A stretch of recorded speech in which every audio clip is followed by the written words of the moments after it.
I am just going to have Kano fighting in the background when I do my intro today, and we'll see what their intro dialogue is. What do you want? A pair of lizard-skin boots. Make your peace, fool. Round 1. Fight! It is time to start another Mortal Kombat game. Good morning, good evening, whatever time of day it is for you. Welcome to this thing that I do called Thor's Entertainment.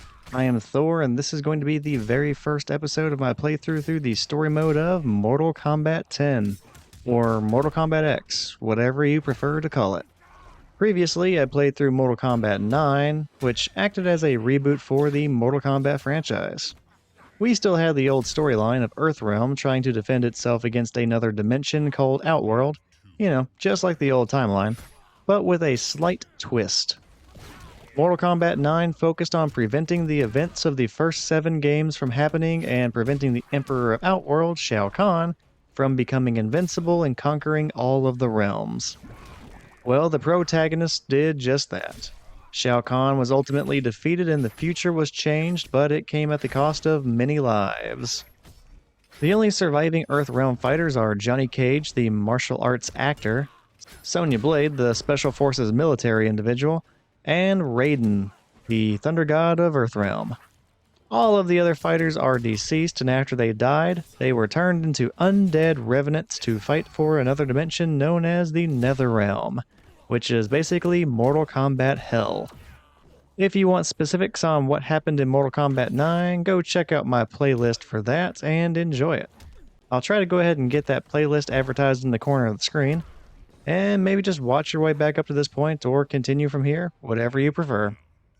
The last game ended on a bit of a cliffhanger that Shinnok, the fallen elder god who rules over the Netherrealm, and his second in command, the sorcerer Quan Chi, they would be invading Earth in Mortal Kombat 10. That is where we will begin the story mode for Mortal Kombat 10, seeing Johnnycage and Sonya Blade pairing up with new allies and confronting this new threat. I guess that is all the build-up that we are going to need before we get started, so let's go ahead and begin Mortal Kombat 10. And before we go, we'll go ahead and let Kano have the opportunity to finish off this fight against Reptile using one of his brutalities. No Smell like a backyard dunny. Kano wins.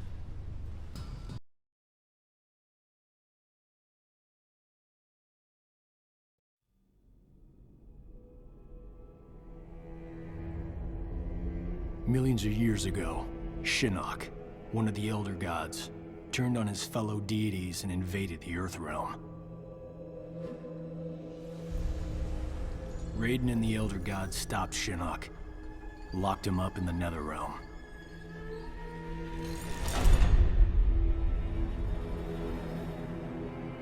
Others followed in Shinnok's footsteps, like Outworld's Emperor Shao Kahn, who was obsessed with conquering Earthrealm.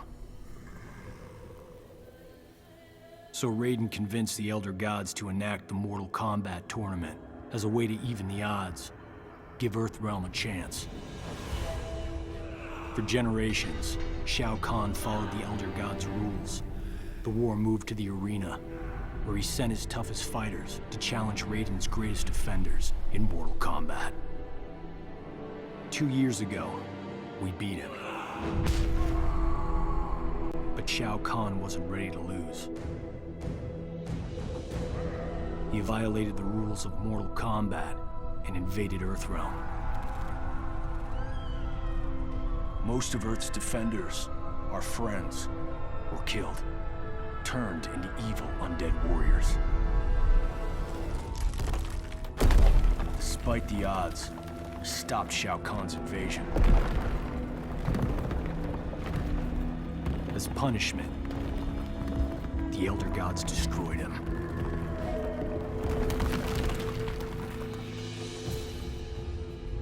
We thought the long nightmare was over. But it turns out that Shinnok had been manipulating events. Shao Kahn's invasion, his death. All part of Shinnok's plan to escape the Netherrealm and resume his war on the Elder Gods.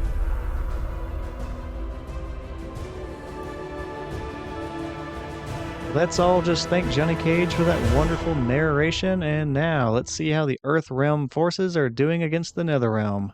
Considering how badly things went whenever Outworld invaded, yeah, no, confirmed. Earthrealm is yet again sucking at defending against an invasion, this time from the Netherrealm. Good luck, everybody.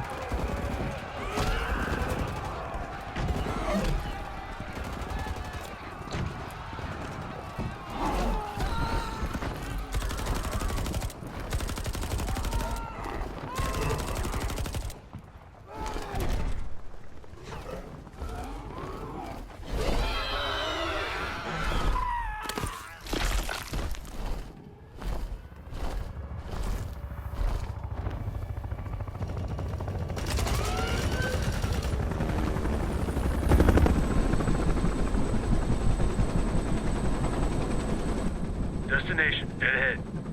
Set her down nice and easy for me. Don't I always? If by always you mean not once. Major?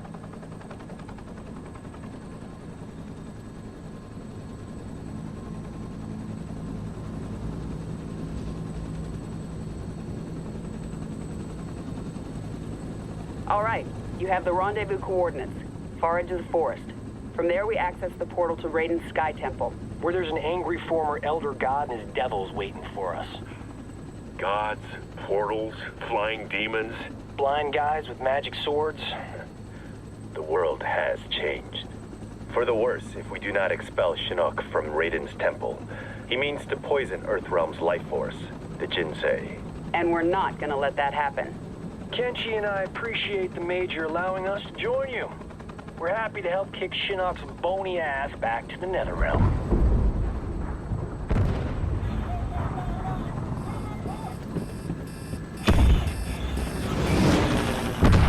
You gotta land this thing!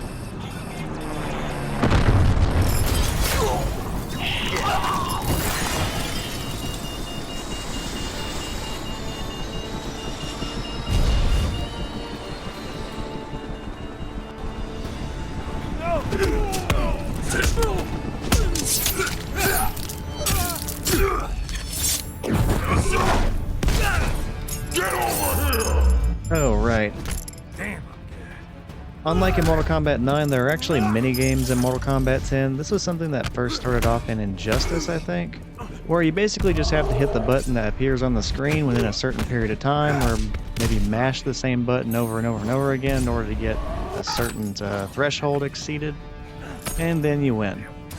In a post-God of War world, these little mini-games or match the button prompt on the screen games, they were kind of everywhere. You know, as was the style at the time. I'll say I don't really see this kind of stuff quite as much as we used to, which, I mean, that's fine. I didn't mind it too much whenever it was giving a bit of a cinematic effect, kind of like what we're seeing here in Mortal Kombat 10.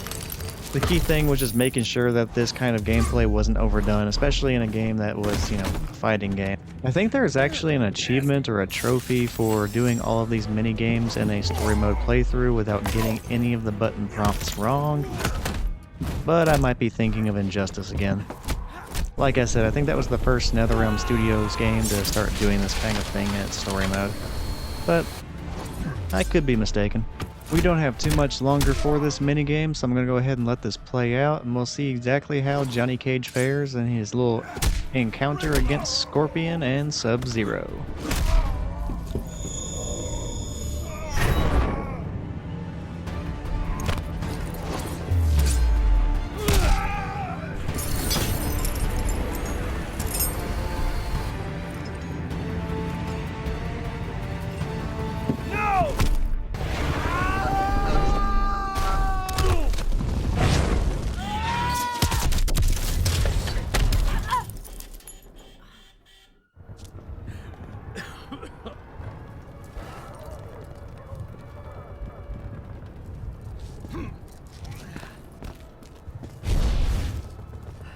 The end is near.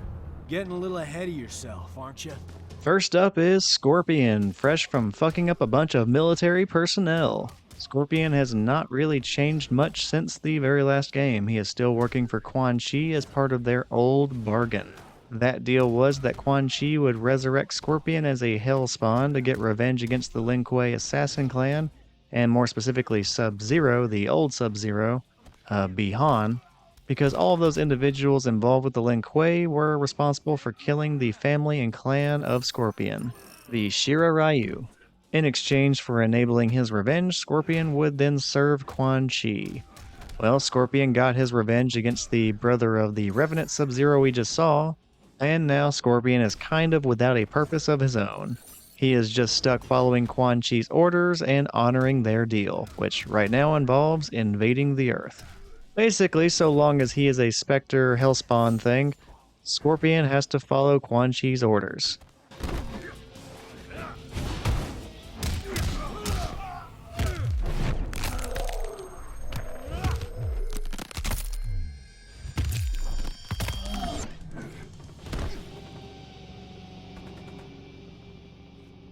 Gotta get back to the chopper.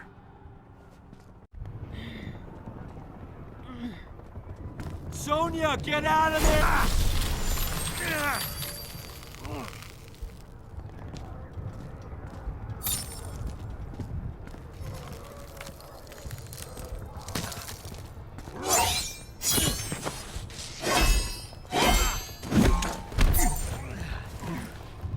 Whew. That was unpleasantly cold. Next up we have Sub-Zero. So if you recall the events of Mortal Kombat 9, Sub-Zero's appearance might be a bit confusing. Towards the end of Mortal Kombat 9, Sub-Zero was turned into a cyborg against his will. Eventually he was killed in that cyborg form, and later we saw his Revenant form as a cyborg as well. So why is his Revenant in human form now? Well, there was a lot more build-up for Mortal Kombat 10 than there was the previous game. One of the ways that game was promoted was a run of comics to help fill the gaps of the events between Mortal Kombat 9 and Mortal Kombat 10. I actually do recommend reading through those comics even though it got retconned by the time Mortal Kombat 11 came out. But still, for a tie-in comic, they are actually really good. Anyway, I'm getting a little bit sidetracked here. The comic books, they explain that the change of appearance for Sub-Zero is because of an altercation with Quan Chi. The short version of it is that Quan Chi felt that Sub-Zero was limited as a machine, so he used his sorcery to tear the mechanical parts from what remained of Sub-Zero's body, and then he forced his severely wounded body to regrow and reform as the human form of Sub-Zero, kind of like how he revived Sindel from just being bones in the previous game. So that is why the Revenant Sub-Zero is suddenly in a human body again. The game does not explain it, so I figured I would go over that, plus it is nice just to get to talk about those comics whenever I get the chance because it rarely comes up anymore. I liked it better when we fought on the same side.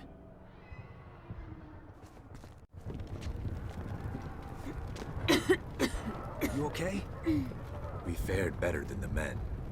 Add him to the list of things Shinnok will answer for. Meanwhile, back at the Sky Temple with Raiden the Thunder God and Fujin the Wind God.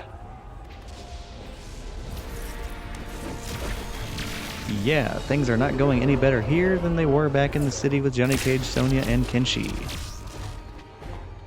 But that's alright, we are getting a pretty exciting sight here, because a pretty rare occurrence has come up, and we are getting to see Fujin the Wind God for the very first canonical time in the rebooted timeline for Mortal Kombat.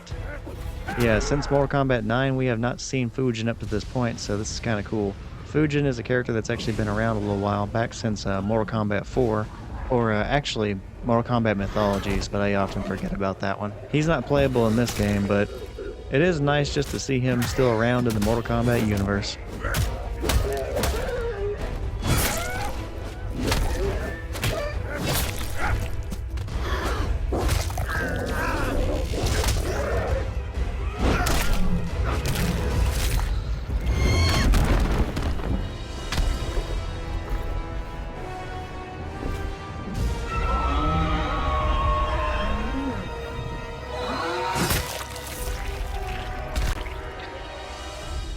Raiden, we must refortify the portal's defenses below. No, Fujin. It is too late.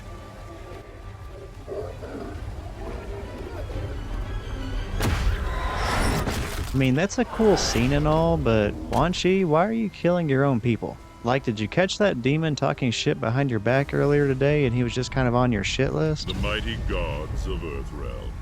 You befoul these hallowed grounds, Quan Chi. Be gone. Surely you are pleased to see your friends.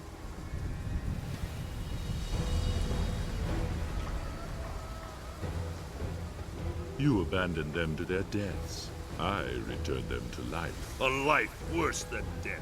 One you will soon share, and my lord himself shall witness your fall.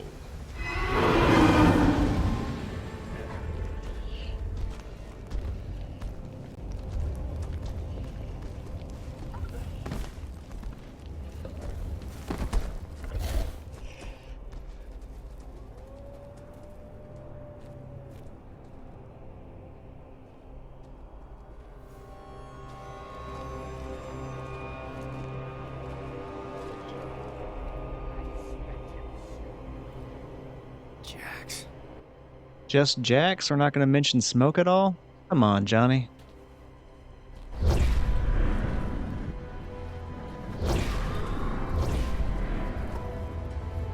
Nightwolf! There!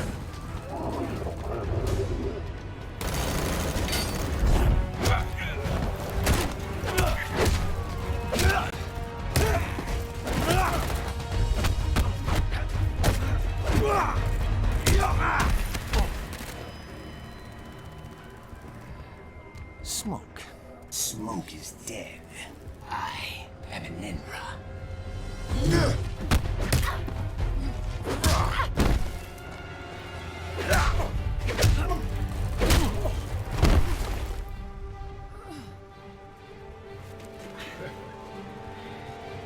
This is your last mission, son.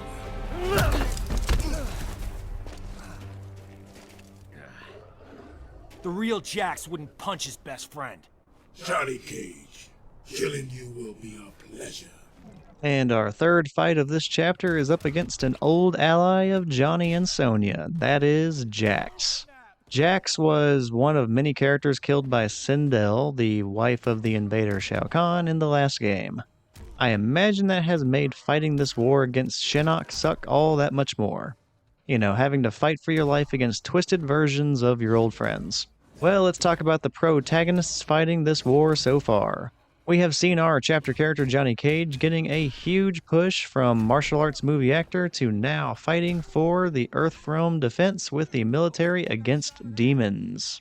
Oh, and revenants and sorcerers and one evil elder god. So yeah, that's a pretty big move up in the world. We also have Special Forces extraordinaire Sonyablade, who we will get highlighted in a chapter later on in the game. Then there is Kenshi, the blind swordsman, making his first canonical appearance in the new timeline. Despite not being in the story mode of Mortal Kombat 9, Kenshi went on to be a DLC character that you could technically play in that game, but this is the first time he's making a story-related appearance. We're gonna fix you someday.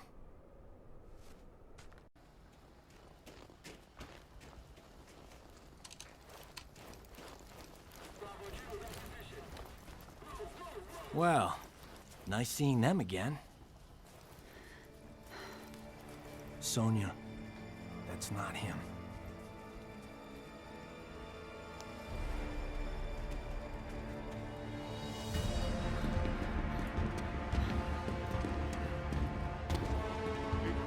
Sergeant, what is it? That the elevator? Yes, the elevator. Sento contains the souls of my ancestors. They guide me. Could they hurry the hell up?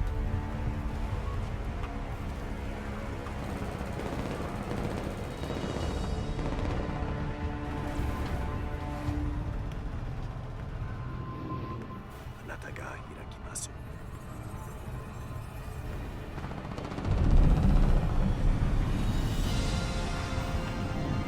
Going up. Fall back, now! Go on. You guys stay here. close the door.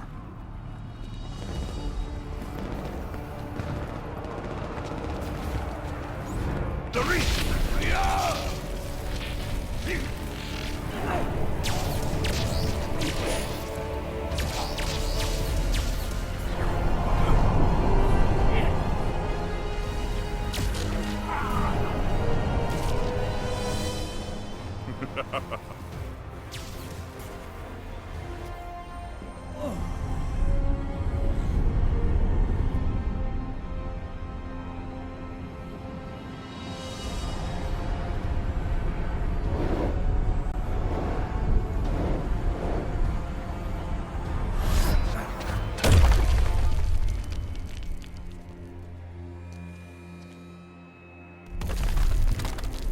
You see it now, Raiden. Your legacy. You poisoned their hearts with hope. And what do you offer? The same as you did millennia ago, when you betrayed your fellow Elder Gods and attacked Earthrealm. We stopped you then, imprisoned you in the Netherrealm. We will do so again. Remove the shadow from the light. The shadow grows. The legacy of life is death, Raiden. My followers accept this and live on. They fight for me.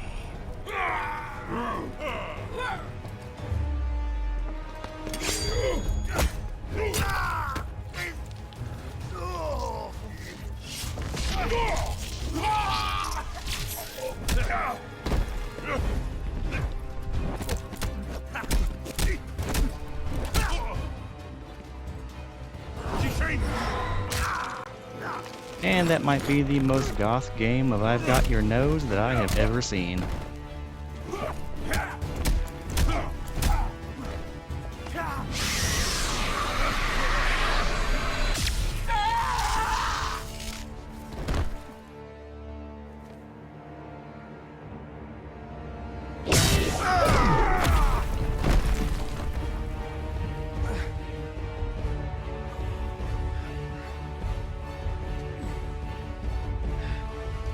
Will not touch the Jinsei. Oh, I will. And all of Earthrealm will learn the truth of death.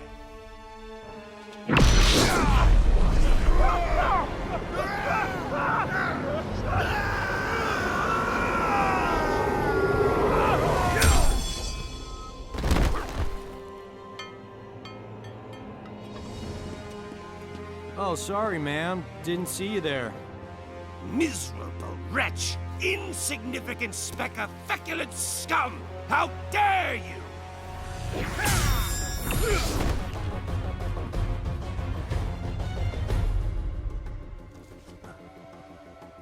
That is mine!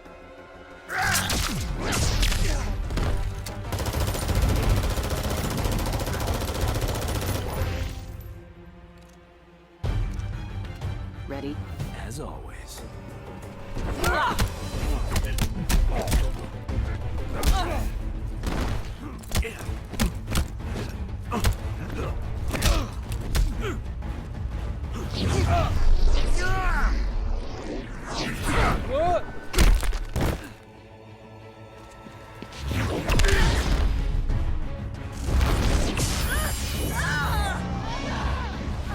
She will be the first to join me. No!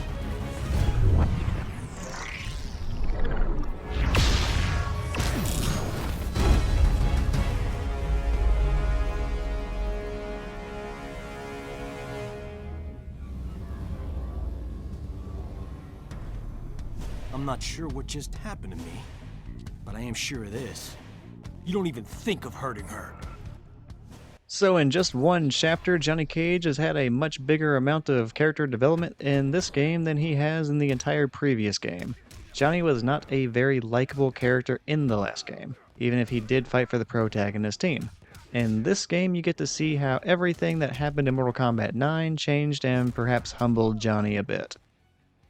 He gets a lot of character growth, and while still arrogant, is a much better team player, and you see him genuinely caring about the people he is fighting alongside. Overall, he is just a much more likable character. and you love to see the guy develop a little bit more as time passes. That development really did not happen before. What we saw in MK9, that version of Johnny Cage, that's basically how he was the entire old timeline. He never really changed. So I like this version in the new timeline a little bit more. Now he gets the chance to face off against final boss material in Shinnok, an evil elder god who hates all of humanity. Shinnok has tried crap like this before, and he was cast out of the elder god plane of existence as a result. He was supposed to be exiled to the Mortal Kombat hell in the Netherrealm, but clearly that did not truly hold him, and well, here we are today. If I remember correctly, in the old timeline, Shinnok literally just went ahead and beat Lucifer, and I believe he killed him and just took over hell. And so he just started running that since he could never return to the Elder God plane of existence. Which I guess ruling over an entire realm isn't the worst thing in the world. It definitely beats just being imprisoned and suffering for the rest of your eternal life. And I don't know if it ever actually explains why Shinnok hates humanity so much, but yeah, he never really got over that grudge. So the first chance he got, he was right back on his attempt to extinguish all of the human race. Or really just life forms in general, it really doesn't matter which realm it is.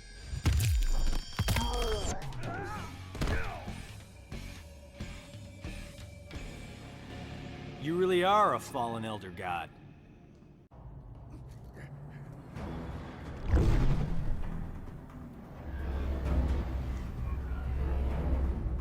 Johnny Cage, the amulet!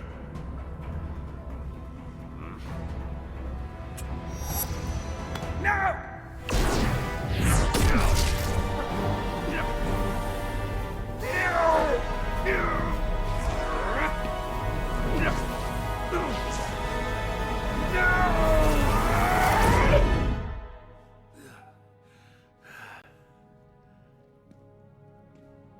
Enjoy the new digs, Gramps.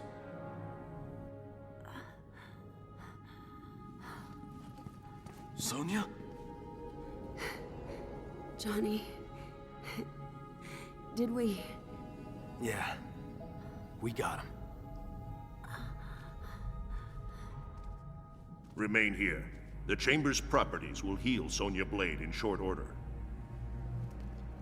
Quan Chi and the others, they're gone. A surge of power within the chamber overwhelmed my senses. We can deal with Quan Chi later, Kenshi. We've netted a bigger prize this day. Shinnok's amulet. And within it, Old fish face himself. let us take the amulet to the Elder Gods. They cannot destroy it. No one can. They might offer counsel. Shinnok can never escape.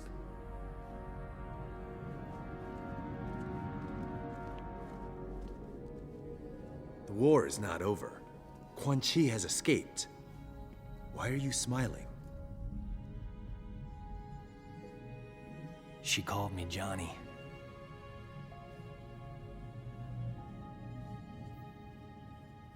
Raiden told me later that I'm descended from some Mediterranean war cult. Bred as warriors for the gods. I've never been able to resummon that green halo. Raiden thinks it was triggered when I saw a loved one about to die. How about you, Cassie? Can you summon anything like that? Or did it skip a generation? Take it easy, Jin. We didn't need a halo in Darfur, or Iran, or Kurdistan. Did we, Jackie? Nope, we didn't. Shaolin monks ever send you there, Jen? I've seen plenty of action. Takeda and I both. Stuff that blow your special forces mind. At ease. You're all here because you deserve to be. You're beautiful and unique snowflakes. Now, as I'm sure you're unaware, judging from the lack of gift cards, today is our team's 6-week anniversary. Secretary Blake says he's pleased with our progress. You could spit in his hair and he'd be pleased with our progress. He was smart enough to have Mr. Cage put this team together.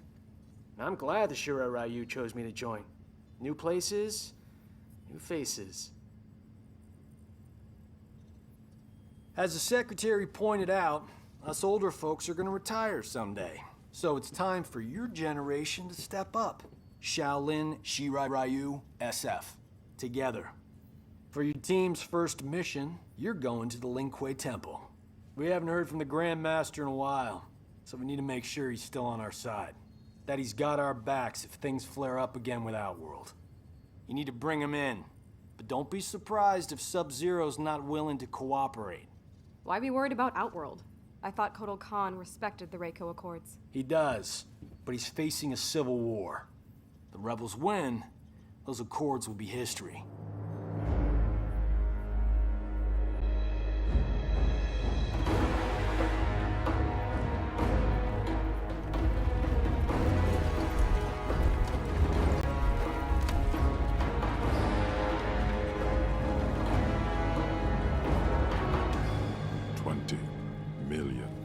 Emperor. What's the expression? It's not worth the dirt on my shoe. Kotalkhan has always bargained with you fairly, Kano. Sure. I'm just saying. Upgraded weapons, my intel, and poof. The long outworld civil war. Done. Might be nice to kick back a bit, eh? You know Mileena's location. And a whole rebel army. It's gotta be worth at least 50.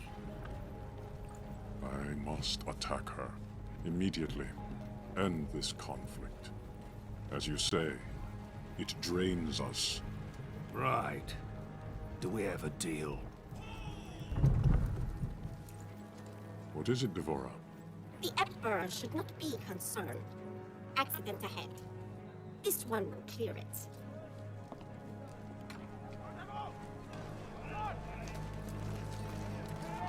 Make way for Kotalkhan! Move! The Tarkatans are in position. We await your order. It is given, dearest Tanya. Stopping a carriage is nothing. Killing an emperor False Emperor! requires power. Power you have, Mileena, and won't use. It pains me to use it, Rain. I need more time. The usurper's excursion came too soon. The rain falls when it may. No matter. If Kano does what I paid him to do. Now! Do it!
You said a mouthful.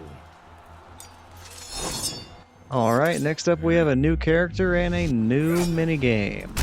And yeah, we jumped ahead in the future 20 years. Get used to time jumps. We're mostly going to be basing the game in the present, which the present being this 20-year forward mark. But the game likes to jump around quite a bit. So it's going to go back like 5 years, 10 years, and a bunch of cutscenes or flashbacks covering past events to try and get you caught up on what is going on in this game. I'm not sure if I would have preferred for it to be in chronological order or if this flashback scenario actually works for me, but yeah, just get ready for that going forward. Anyway, here we are with Kotalkhan trying to survive an assassination attempt from Kano. And to the surprise of absolutely no one, Kano is up to some sketchy shit, offering aid to Kotalkhan and then trying to kill him as soon as he is distracted.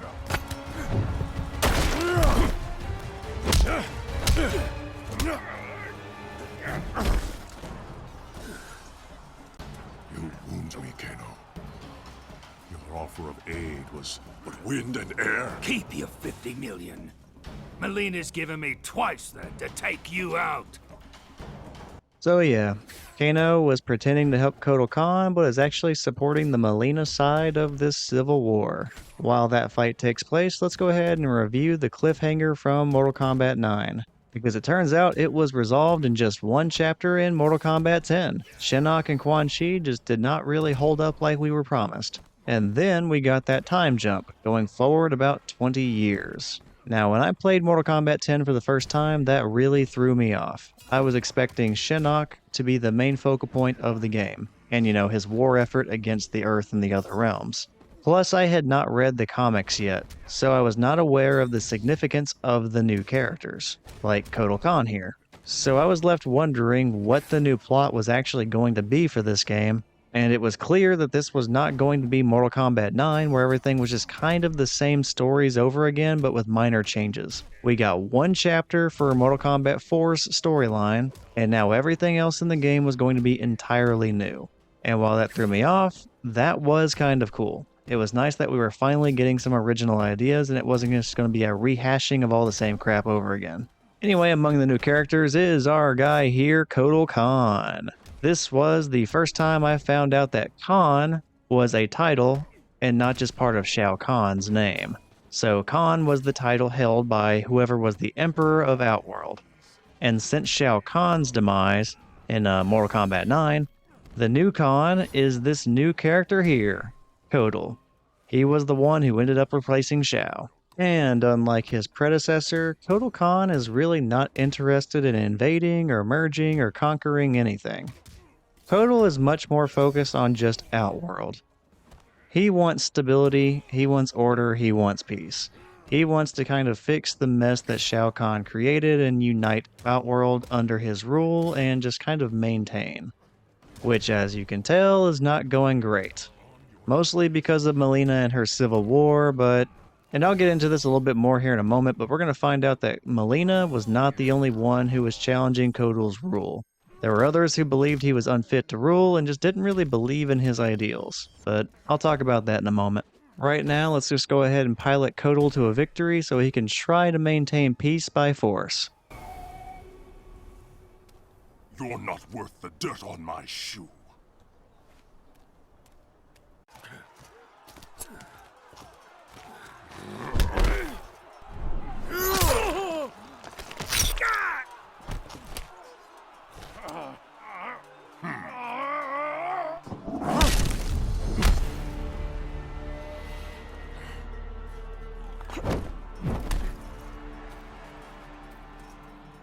You are the Edenian, Tanya.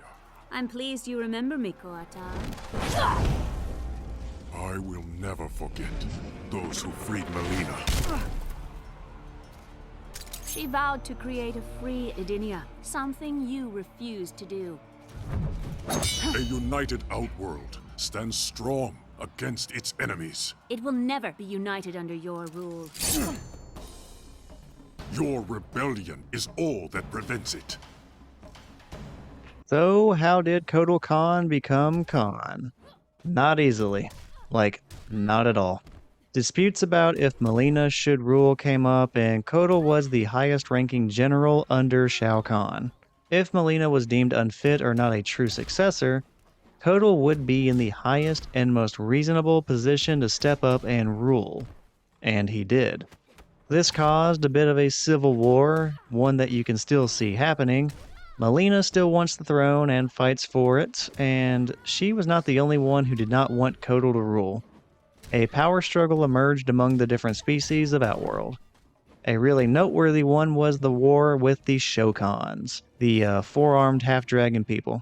If you remember the former champion of Mortal Kombat, Goro, from the first game, well, he challenged Kotal, feeling the Shokan should be the ones leading.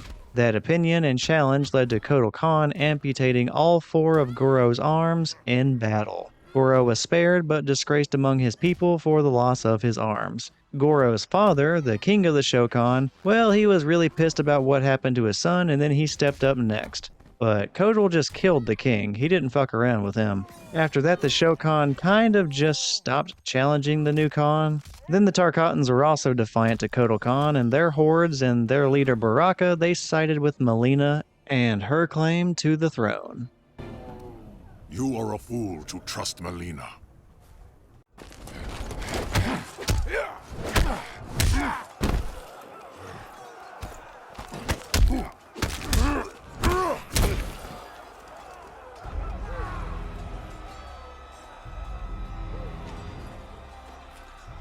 She tasks me for the last time. Mileena. Kano was to kill you, miserable snake! Bronate!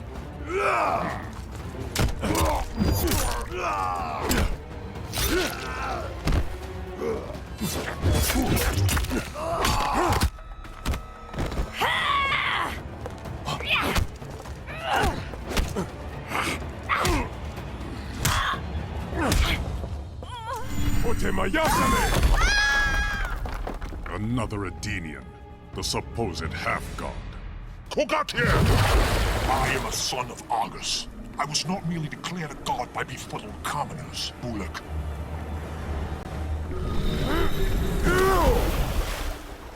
Surely Mileena suspects your true intentions, son of Argus.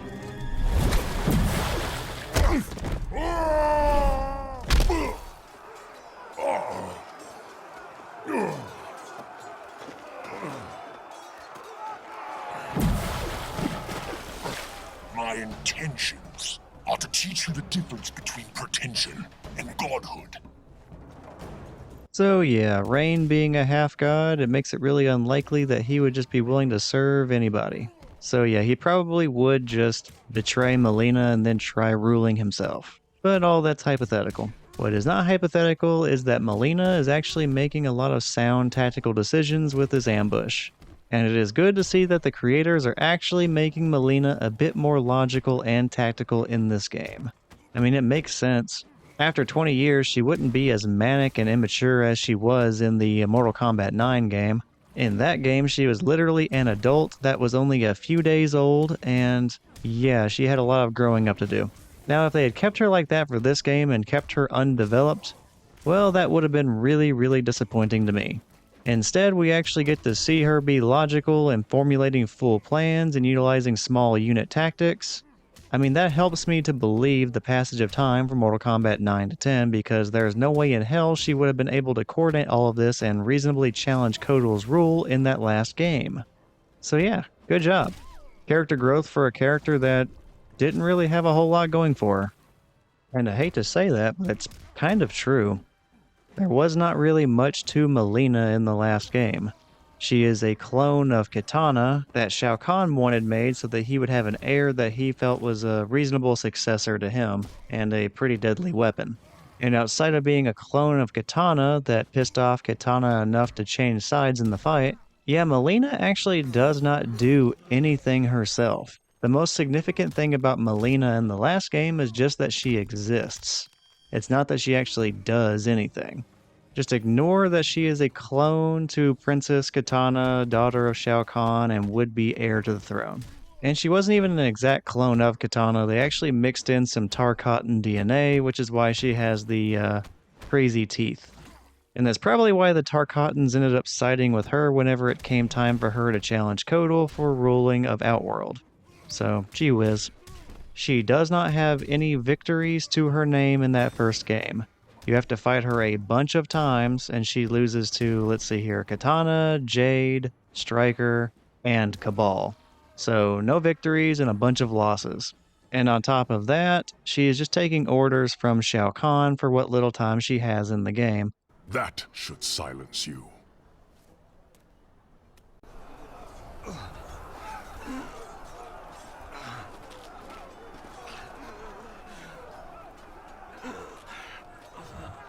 You won't touch him again.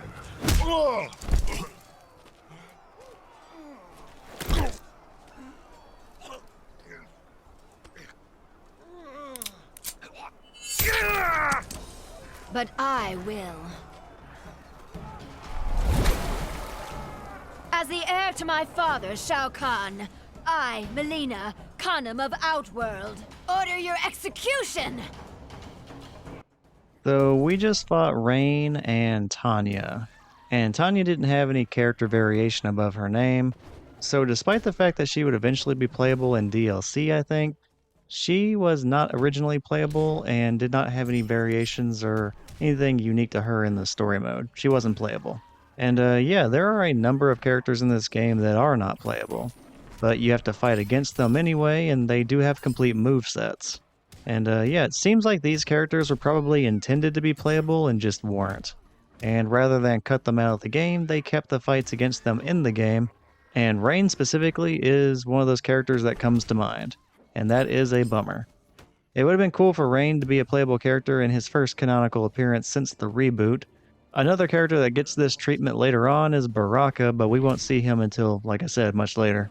I think both for Baraka and Rain, they retained their movesets from Mortal Kombat 9, so nothing new added there. Baraka lost a bunch of times in Mortal Kombat 9, so you probably remember him, but you may not remember Rain. That would be because Rain was not in the story mode for Mortal Kombat 9. He was a DLC character that was introduced later on. That made him playable, but that did not necessarily make him relevant to the story. The same thing was actually true for Kenshi as well. So despite being playable in the last game, Rain and Kenshi both have their first canonical appearances in the Mortal Kombat reboot in this game. Besides Rain, Baraka, and Tanya, not counting her DLC character, I don't think there are any more non-playable characters who get this treatment, but I could be wrong and I might just not be recalling them.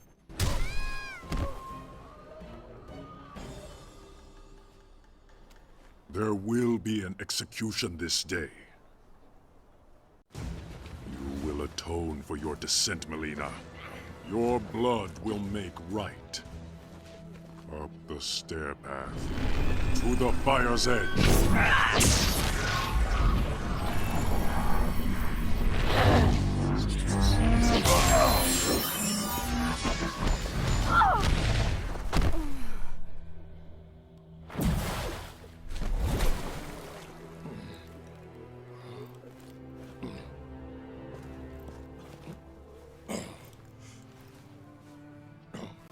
What did my emperor see? A mere cub, grown to be a jaguar.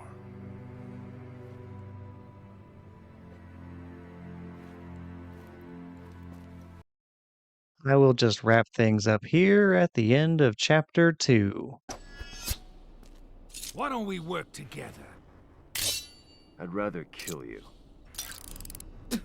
Yeah, same here. Round 1.